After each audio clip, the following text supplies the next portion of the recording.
Okay, sounds good. So this patient's a 34-year-old Wait, G0, what number is this? office number 9.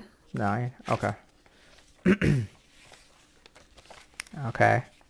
This patient's a 34-year-old G0 whose PAP showed HPV 16 positive, NILM.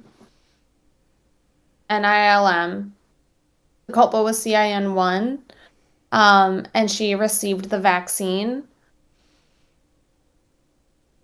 What would Correct. be her risk for what if her colposcopy had shown CIN2? What would you have how would you have counseled her?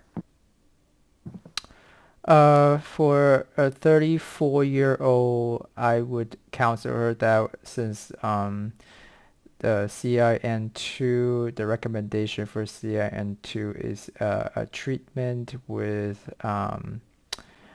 some type of excision procedure. Um, since she has never had any children, I will counsel her that excision procedures can potentially lead to preterm birth and preterm labor in subsequent pregnancies. So for her, I would definitely try to avoid doing a co-knife cone and try to stay more shallow to decrease her risk of preterm birth later on. What would change if this patient were 24? So I believe the current guideline for someone who's less than 30 and a CIN2 depends on the HPV status. If the patient has HPV 16, um, the recommendation is still to do a LEAP procedure. However, if she is HPV 16 negative, there's option to observe her with just colposcopy in 6 months. Okay. When would you start screening with pap smears on an HPV positive patient? HIV, sorry. Oh, okay. Sorry. I still screen patients at 21. However, I do a slightly more frequent testing. For a patient who comes in at 21, I will screen her annually for 3 years, and if they're all negative, I will space out the screening to every 3 years Okay. with just cytology up to age of 30. Crushed it. Cool. Um, okay. Obstetric case question.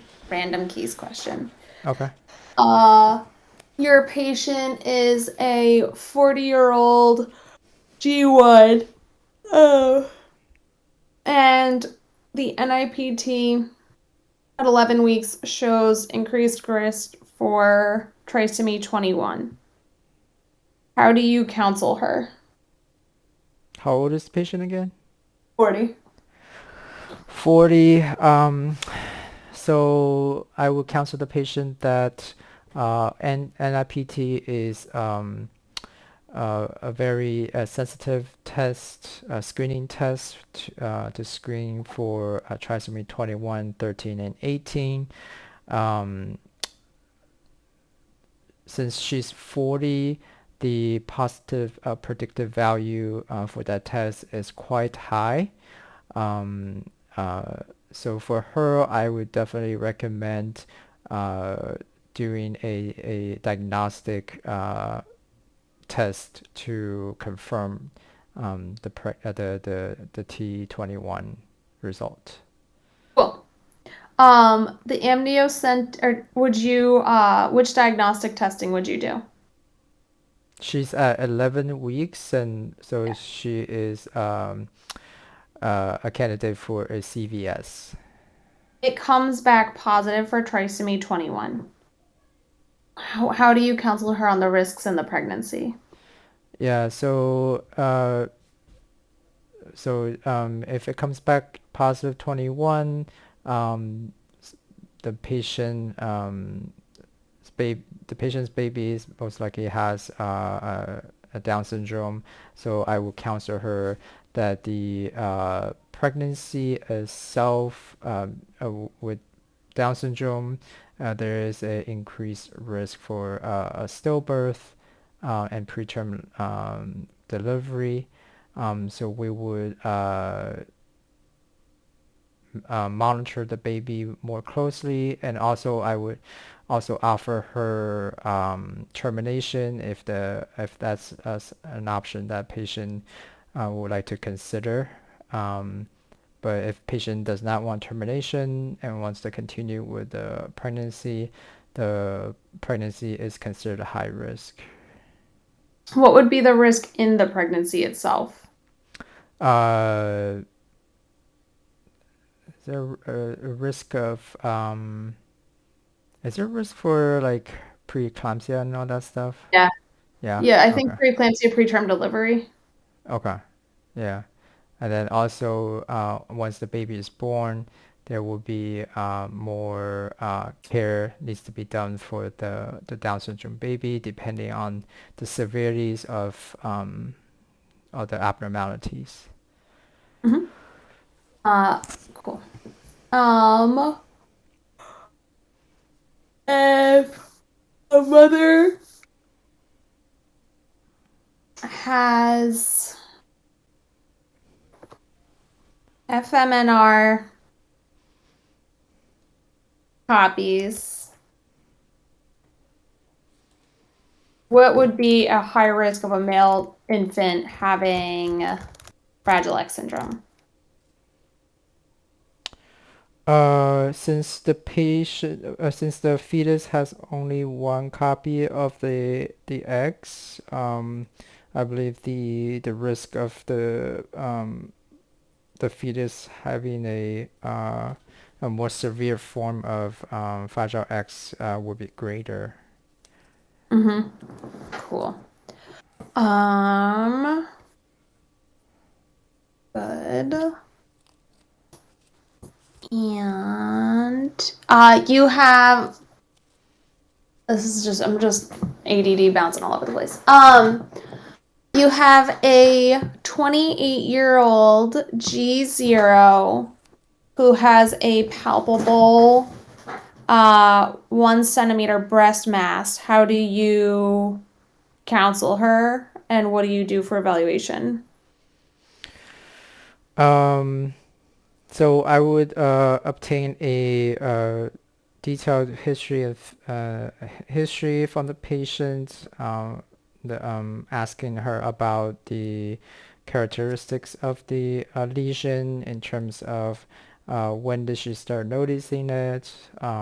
Is it mobile? Does it increase or decrease in size according to her menses? Is it tender?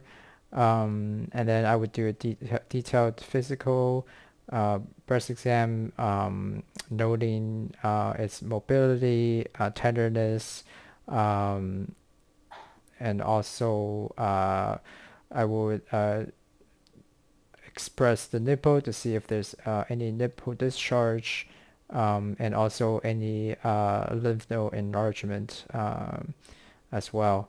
Um, for her, most likely the uh, changes is the mass is most likely benign.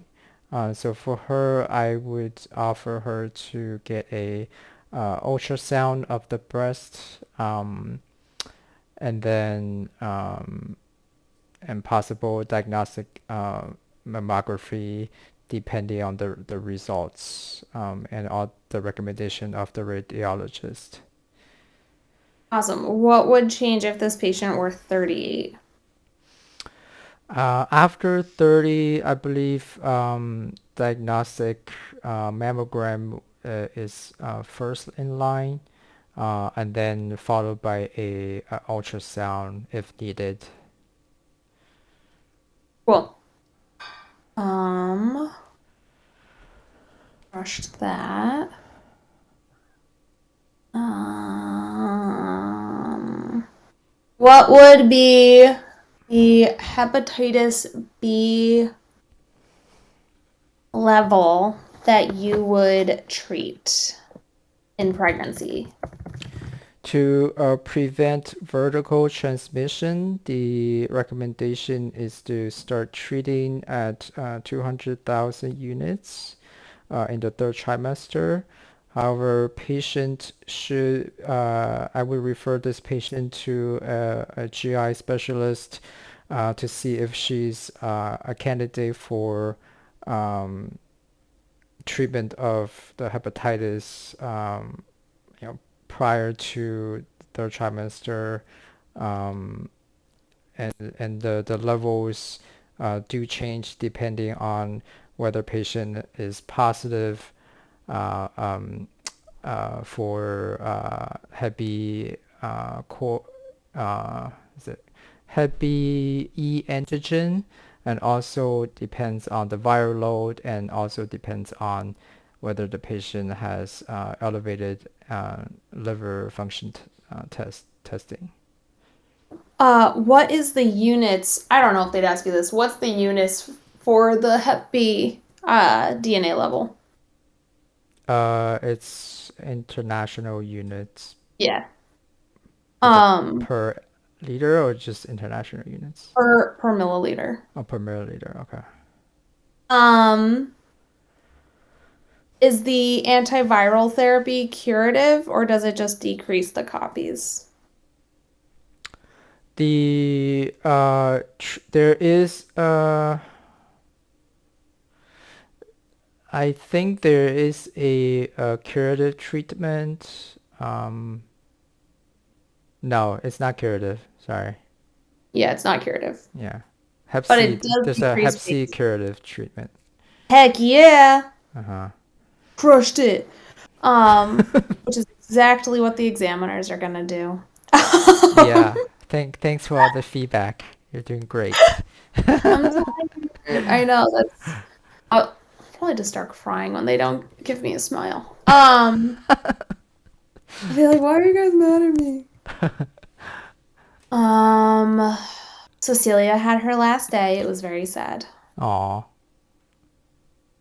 We got to do a bunch of C-sections together, which was super fun because it was like doing it when she was my chief. Oh, last day, huh? When Yeah. is she starting at Kaiser? I think she starts orientation on the 9th. Oh, so Um, orientation is part of like you get paid for that? yeah, Cause I and was her health insurance can start there immediately. Oh, good. Cause she Yeah. probably need it. Yeah, well, that's so funny. I mean, the group finally agreed to extend it through the month because she's high risk. Mm-hmm. And I'm like, yeah, Yeah, cause they good. probably don't want Like, to get sued. yeah, exactly. It's like, yeah, cool. Try not to abandon Uh-huh. a doctor. It's bad, or a patient in general, but like bad looks. Exactly. Um, Such bullshit. Uh, okay. Why don't you ask me something like bread and butter, like um like I should know, like something super easy, just to What make sure is I know. the testing protocol, not propofol, it for GBS in pregnancy? So GPS, we do a urine culture to look for asymptomatic UTIs in when the patient first show up for prenatal visits. Sometimes that can show up as GBS positive. Um, if the colony forming units is greater than 100,000, we would treat that patient, and she will subsequently need to be treated during labor. If she is negative at that time, we will screen her at 36 weeks. Um, and then depending on the results, if she Uh, yeah, that's it. I don't know why I'm to keep talking. Yeah, no, you're crushing it. Yeah. Okay. What is the treatment dose of penicillin? We use ampicillin at our hospital. The treatment dose for GBS is 2 gram loading dose, and then 1 gram after every 4 hours. I miss doing that. We do penicillin and I hate it. Only because I know the amp dose still in my head from residency. Yeah. Um, what if they're penallergic with hives? With what? Hives as the reaction. With what's the reaction? Ice? Hives. Oh, hives. Uh, is hives a um? So if they have a allergy to penicillins, it depends on the severity. For patients who have hives, it's considered a medium risk allergy. So she is candidate for cephalosporin treatment. However, if patient has anaphylaxis um, allergy to penicillin, then I would order a sensitivity test on clindamycin for her GBS status, and if she is uh, Clinda sensitive, then she'll be treated with Clinda. If not, she will be treated with vancomycin. Um, cool. Is hives considered a severe reaction? I don't think so, right? Nah, Okay. nah. Um, what if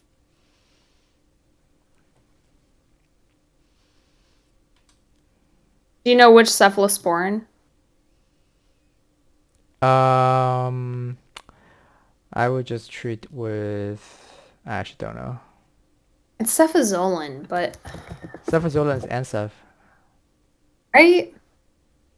Uh, Dude, that's I hate like the yeah. idea that we have to use these names. I'm like, I don't don't make think it we weird. do, because I'm not gonna remember all the generic names. Absolutely not. Some of them are really hard to Um, say too. what if um what is the risk for where'd that go? What is the risk for GBS uh transmission untreated mom term? I believe it's like 3%, around 3%.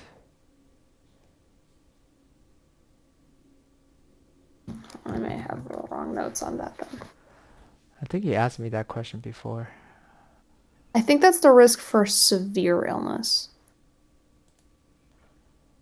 No, I think are if they contract the disease, the risk of severe illness is like 20%. So let me see, intrapartum. Um, let me see, GBS. Yeah, prevention of GBS. Okay. Oh, 30% pregnancy, a pregnant woman has GBS, Sure. 50% vertical transmission rate. Okay, that's what I had. Yeah. And then from the of that though, um 2% would develop severe disease, early yeah, onset disease. Okay. yeah, 2 to 3, I think. Yeah. Okay, Okay. cool. But yeah, so And cool. then the mortality is 20% if they're Yes. preterm versus 2% if they're term. Yeah. 20% mortality if preterm. What are the symptoms of early onset GBS infection? So the neonate could have sepsis, pneumonia, death, What would be the uh, symptoms that you would see in the baby? symptoms, fever, acute respiratory distress, um, I guess, I don't know, meningitis symptoms, neurological symptoms. It's literally tachypnea. This is, I'm like looking back through my thing. It's tachypnea, grunting, and apnea for early onset. Okay, so respiratory distress syndrome, respiratory Yeah. distress, basically. Yeah. Um, cool. Right. Okay. If patient gets the flu and she's 32 weeks pregnant, what do you do? If she gets the flu, I will counsel her that she needs supportive treatment. And if she develops signs of dyspnea, tachypnea, she should go to the hospital for further management and evaluation. Are there any medications she could take? She can be started on uh, Tamiflu. With the effect is best if she gets it within 3 days of her symptoms, Awesome. Um, and she should still get the flu vaccine, I guess. yeah. All right. Cool. All right. Any other things that you want me to ask you on, or do you want to ask questions? I can ask you questions. Do you want to do OB still, or? I have not. So I just finished reviewing OB. Now I'm reading through that review book, and then this weekend I'm going to be doing Office. But I yeah, you can probably ask me Office and OB. Hold on, let me pull up my thingies. Dun, dun, All right. and done. All right, cool. Let's uh, let's start with OB then. Let me see. It's gonna be random questions. Cool. Um. All right. Let's see. Okay, doctor. How do you how do you screen patients for opioid abuse during pregnancy? Patients during our first visit, while gathering their history. I also do a social history question or social history evaluation and ask if they are or have ever used any illegal substances, abuse alcohol or smoke, cigarettes or any other substances. And while it is not a part of our prenatal labs, at the hospital, it is a part of our standard manner to do a urine drug screen. Okay. Um, what are some of the medications that you can start the patient on um, if they are found to be abusing opioids? Though I myself would not be the one to initiate this, you could start them either on methadone or buprenorphine and naloxone, and monitor their levels to reduce withdrawal symptoms. throughout the pregnancy to decrease the risk. Okay. What about medically supervised withdrawal? Is that an option? It is not recommended in pregnancy. From opioids in pregnancy is associated with pregnancy loss. Okay. What are some of the withdrawal symptoms? The withdrawal symptoms can be abdominal pain, runny nose, nausea, um, as well as insomnia.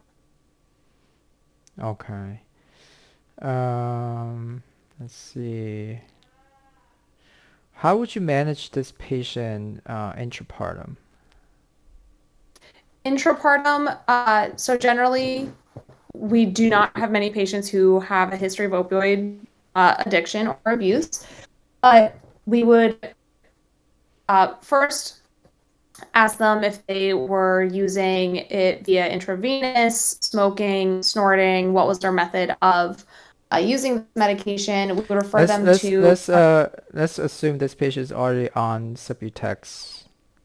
Okay, great. So we would have her see the maternal fetal medicine specialist for co-managed care. We would have her see therapist, as well as close follow-up with the clinic and addiction counselor who is prescribing her the medication. I would counsel her that we expect the medication to increase in dosage through the pregnancy and that this is not a failure.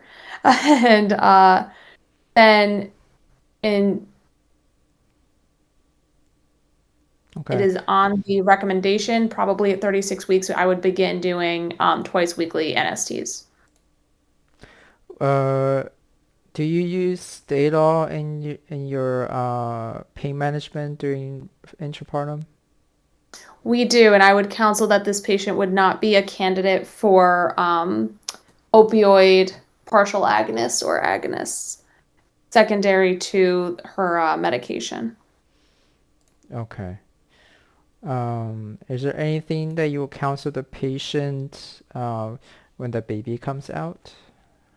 I would counsel that there is an increased risk for fetal withdrawal, and we would or neonatal withdrawal symptoms. I would recommend that, or I would counsel that it is possible the baby would go to the NICU, but breastfeeding remains to be safe. And her use of these medications is not a contraindication, though it does require close monitoring to ensure that none of the medication that is passed through the breast milk is causing somnolence in the baby. Okay.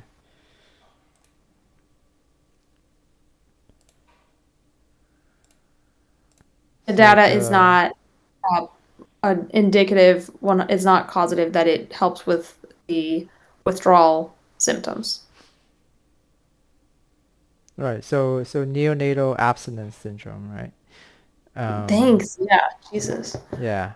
So And GI, autonomic, and CNS effects, irritability, high-pitched cry, poor sleep, uncoordinated sucking reflex, and poor feeding.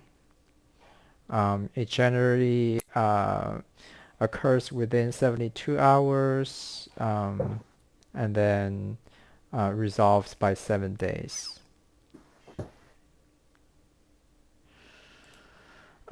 thank Um, okay. Can you tell me a little bit about fetal alcohol syndrome? It is one of the most common causes of mental decreased mental acuity. Can you say mental retardation? I think so. Like, right? Yeah, that's a medical Um, term. Impaired intellectual development. yeah, yeah, How's impaired that? intellectual, yeah, learning disabilities. Okay, and it is one of the leading causes for impaired intellectual development. It can be associated with a flat midface, smooth philtrum, as well as smaller eye openings. It is also associated with poor coordination and behavioral problems. Okay. What if this patient ask you, doctor. I had a couple drinks in the early uh, trimester of my pregnancy. Should I be worried?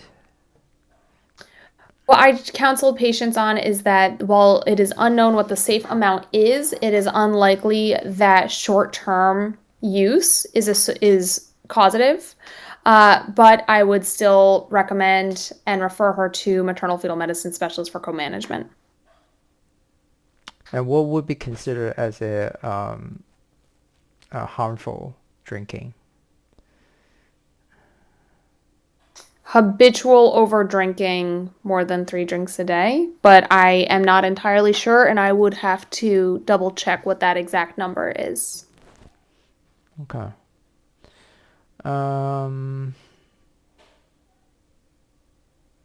all right. Let's go to something else. So let's just go with this real quick. How many Before drinks is it? three drinks in one occasion or 7 drinks a week is Okay. considered abuse. Okay. Yeah. Um, let's talk about something else. Uh, Doctor, have you heard of phenylalanine hydroxylase deficiency? Yes, but I am unable to describe what it is. Okay. Like I don't what yeah, what is that? It's keto urea or wait Oh, phenol wait, did you say wait, no what no did no you no say? no it's a phenylalanine hydroxylase deficiency. It's a keto urea or is Oh, it phenylalanine. yeah phenylalanine. Yeah, though, I still couldn't they can't have Listerine breath mints. Okay. Not what I would say, but that is actually true. Um, I've heard about it. I do know that it is inherited. I'm unsure how. There are certain foods that need to be avoided. If a patient were to tell me she was a carrier of this condition, I would counsel that she should see genetic counseling and that I would then schedule another meeting after had a chance to look up this more information so that I could better guide her in this pregnancy. Okay, sounds fair. Let's see. Can you name me some autosomal dominant disorders that can be passed to the baby? BRCA. Okay, it's Um, true. like, um, Goucher's is recessive. Um, right now, what I'm thinking of are the cancer syndromes, such as Li-Fraumeni, BRCA. Um, but I Something cannot. that will affect the outcome of the baby. So achondroplasia, dwarfism, Marfan's, neurofibromatosis, Oh, osteogenesis imperfecta, yeah, von Willebrand's disease type 1. but the other Um, ones are recessive. right. Except Yes, type 3 is both could the be three is a auto fucking weird one. It has yeah. A and Yeah, it could be and AD or AR. yes. What about some of the X-linked recessive? Do you know any? For X-linked recessive, Fragile X. I'm gonna have to look up the genetics. Hmm. Hemophilia, Yeah, hemophilia, Duchenne's, yeah, muscular dystrophy. muscular dystrophy. Yes. Uh-huh. Yes. Um, okay. So, all right. Let's move on to some more OB. Uh, let's see. Tell me the definition of a severe preeclampsia. Preeclampsia with severe features is defined by separate criteria. You can have blood pressure 160 over 110, including symptoms of either hot headaches, spots in the vision, right upper quadrant pain, um, all of which would then qualify for preeclampsia with severe features, or those blood pressures with platelets under 100, creatinine greater than 1.1, AST, ALT higher than 2 times the upper limit of their normal. And You're missing one. creatinine 0.3, though that doesn't matter. It's not really a criteria for this. And then, or you could have blood pressures in the 140s over 90s with those symptoms or any of those lab values. You missed one. What if the patient has shortness of breath?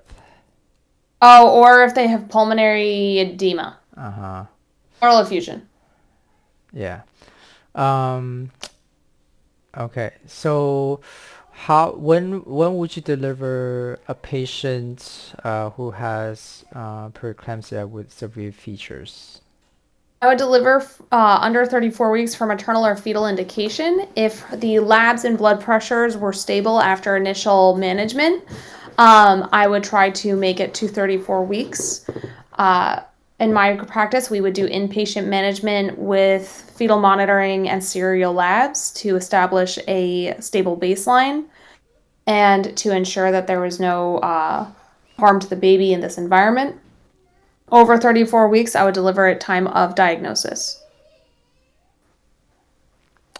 What if this patient comes in at 23 weeks with preeclampsia with severe features? How would you counsel this patient?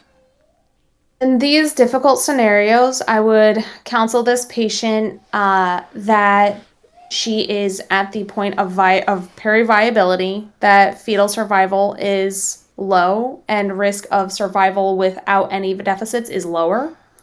That she has the option at this time to pursue management of the preeclampsia and induction to end the pregnancy, or we could continue to try to administer medications to advance fetal development and monitor, try to keep the patient pregnant and stable for longer, keeping in mind that if her labs became unstable, her blood pressure was unstable, fetal or maternal indication, that we would then deliver. If we were to deliver, an induction may not be successful, and a C-section at this time would also be high risk for fetal survival and would indicate or would lead to an indication for a 36-week repeat C-section in the future, secondary to a vertical classical midline scar on the uterus. Okay. I would also consult the neonatologist to further give the percentage survival and deficit risks to the patient. Nice one, because I was just about to ask you those. Yeah, I don't know. Okay, but the patient wants to ask you, what are some of the complications the baby can have? At 23 weeks, there is a high risk for cerebral palsy. There's a high risk for pulmonary issues as the lungs have not yet fully developed. There's high risk for ocular issues and blindness requiring surgery, which may not resolve the issue. And of course, high risk of sudden infant death. Okay, not bad. Secondary to prematurity. Yeah. So one it would be obviously stillbirth, or not stillbirth, death, right? Yeah. And then neurological development, intraventricular hemorrhage, Mm-hmm. paraventricular leukoplakia. Yep. You forgot necrotizing enterocolitis. Yeah. And then you said blindness and then also sepsis. There's actually uh, Calculator. calculator, right? Yeah. That you can say, oh, I would use the calculator, and then give the patient some definitive data to counsel the patient. The calculator I have a only, combination on my list out at 23 weeks, I think, or 22 weeks. yeah. So the calculator only goes down to 401 gram. So if the baby's less than that, you can't use the calculator. Um, and then I think the gestational age goes down to like 22 weeks. But it uses gestational age, birth weight, whether the baby got steroids, sex of the baby, and the number of pregnancy. Um, Mm-hmm. okay, let's see. Um, this patient comes in with at 20 at 10 weeks, and is she comes into the ER because she's having severe nausea, vomiting. How would you evaluate this patient? For this patient, I would first start an IV with hydration. I would draw CBC, CMP, um, beta HCG, and a pelvic ultrasound. You're I would not gonna evaluate. you, you're not gonna do a history, a physical on this patient?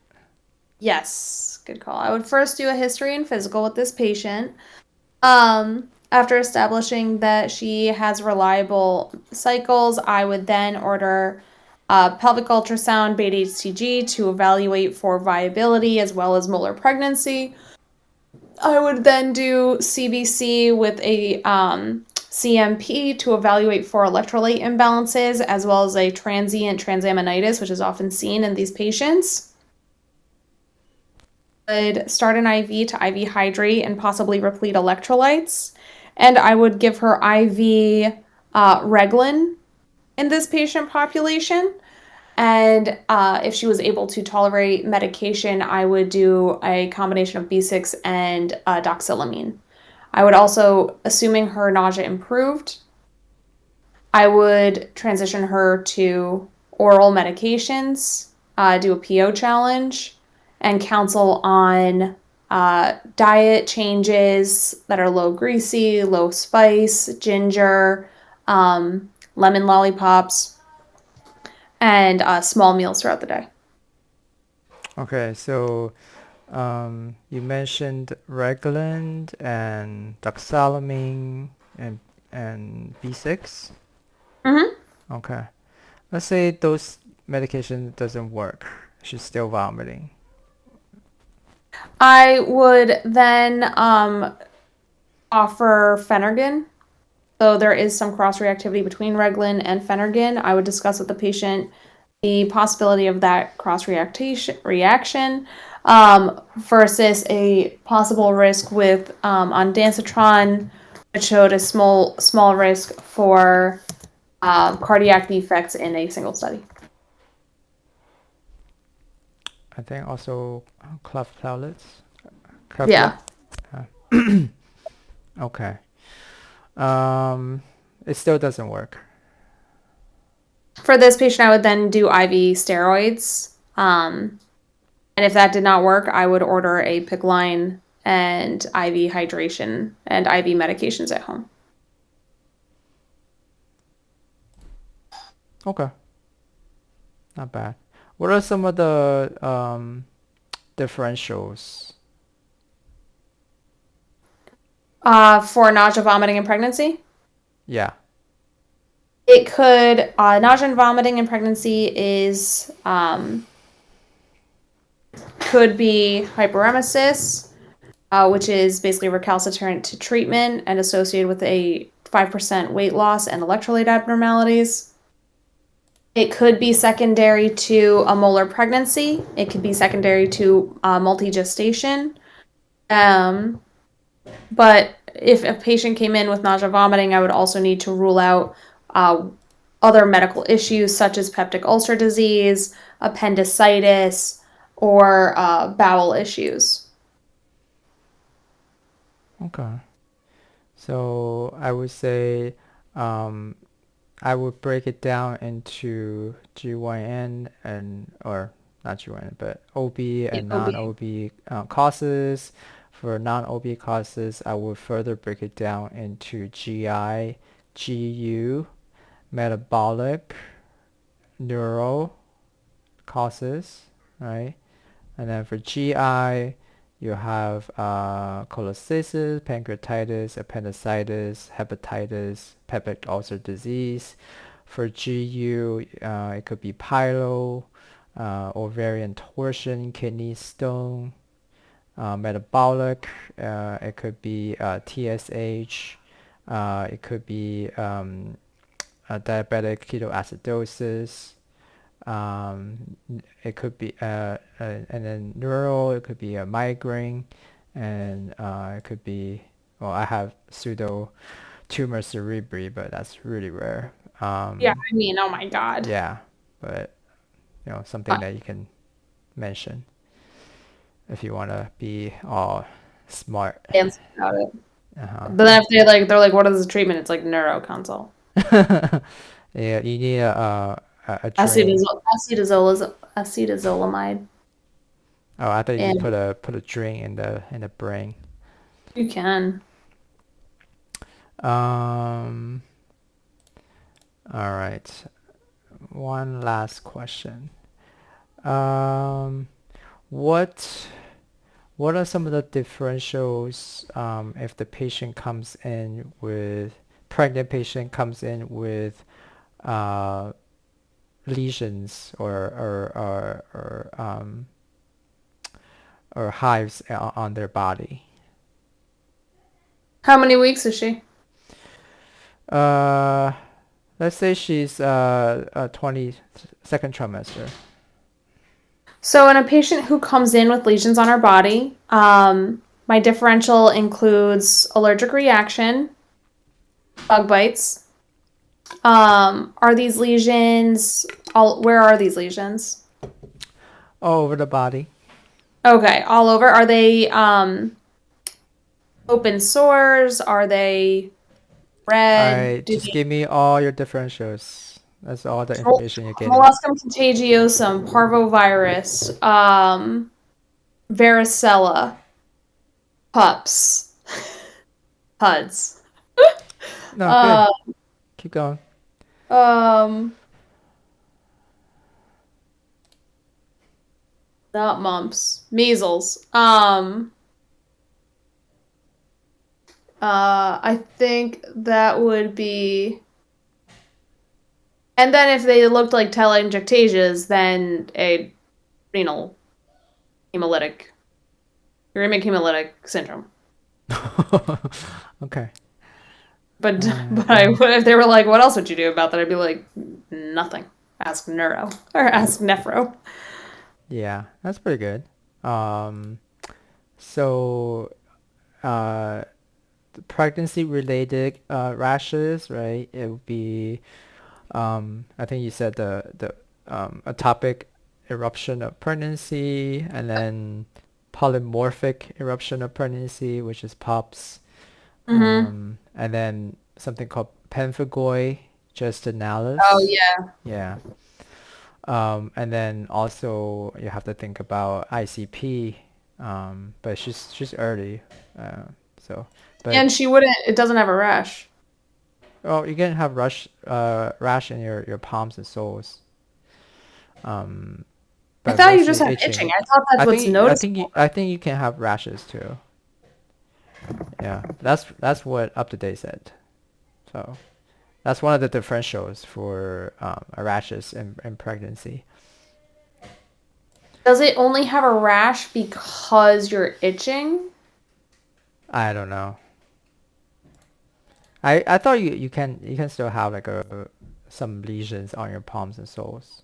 Mostly itching, but I think you only get the lesions if you are itching it. itching.